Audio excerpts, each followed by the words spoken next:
வள்ளியூர் கல்கடை ஸ்கூலில் படிச்சுட்டு வந்தேன். அங்கே சாதி வன்கொடுமையினால ஹாஸ்பிட்டலில் அட்மிஷன் பண்ணாங்க. அங்கே டாக்டர்ஸ் எல்லாம் சிகிச்சை பண்ணாங்க. எல்லாம் தனி கவனம் செலுத்தி சிகிச்சை பண்ணாங்க.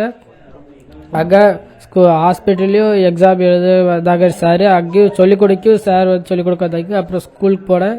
ஸ்கூல்லேயும் ஒவ்வொரு சப்ஜெக்ட் உள்ள சார் தனி கவனம் செலுத்தி படிக்க வச்சுருந்தாங்க. அதனால் இவ்வளோ மார்க் வாங்க முடிஞ்சிச்சு. தமிழில் வந்து 71 எடுத்திருந்தேன். இங்கிலீஷில் வந்து 93 எடுத்திருந்தேன். காமர்ஸ் வந்து 84 எடுத்திருந்தேன். எக்கனாமிக்ஸ் வந்து 42 எடுத்திருந்தேன். அக்கௌண்ட்ஸ் வந்து 85 எடுத்திருந்தேன். கம்ப்யூட்டர் அப்ளிகேஷன் வந்து 94 எடுத்திருந்தேன். ஒவ்வொரு சப்ஜெக்ட் உள்ள சார் வந்து தனி கவனம் செலுத்தி படிக்க வச்சுருந்தாங்க.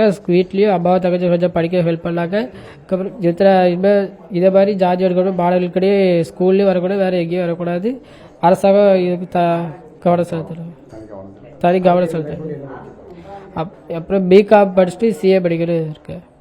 அது அரசாங்கம். பேர் சந்திரா செல்வி. நான் 9th முடிச்சு 10th போகிறேன்.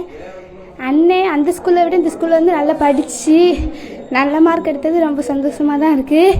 இன்னும் அவன் படித்து நல்ல மார்க் எடுத்தால் இன்னும் ரொம்ப சந்தோஷமாக இருக்கும். ஜாதி வன்கொடுமையால் ஹாஸ்பிட்டலில் அட்மிட் ஆகி 4 மாதமாக இருந்தோம். அப்புறம் திருநெல்வேலியில் வந்து சேவி ஸ்கூல் அண்ணன் படிக்கிறான். நான் மேரி சர்ஜரி ஸ்கூலில் படிக்கிறேன். அவன் அந்த ஸ்கூலை விட இந்த ஸ்கூலில் வந்து படித்து நல்ல மார்க் எடுத்துறது ரொம்ப சந்தோஷமாக தான் இருக்குது. மகன் 9ஆம் ஆகஸ்ட் மாதம் 9ஆம் மகனை வன்கொடுமைகளாக வெட்டிட்டாங்க. அதனால ஆஸ்பத்திரிக்கு ரைட்டை தூக்கிட்டு போயிட்டாங்க ஐக்ரௌண்டுக்கு. அங்கே போய் பாதிக்கப்பட்டு இருந்தோம். 4 மாதம் ஐக்ரௌண்டில் தான் இருந்தோம். என் பள்ளியை வந்து நல்லா படித்து அங்கேயே வந்து வாத்தியார் டீச்சரெல்லாம் என் பிள்ளைக்கு எக்ஸாம் வந்து எழுதுனாங்க. இங்கேயும் சேவியர் ஸ்கூலில் நல்லா படிச்சிருக்கான். நல்ல வாத்தியார் நல்ல வணக்கம். செய்திகளை உடனுக்குடனும் துல்லியமாகவும் தெரிந்து கொள்ள சப்ஸ்கிரைப் பண்ணுங்க.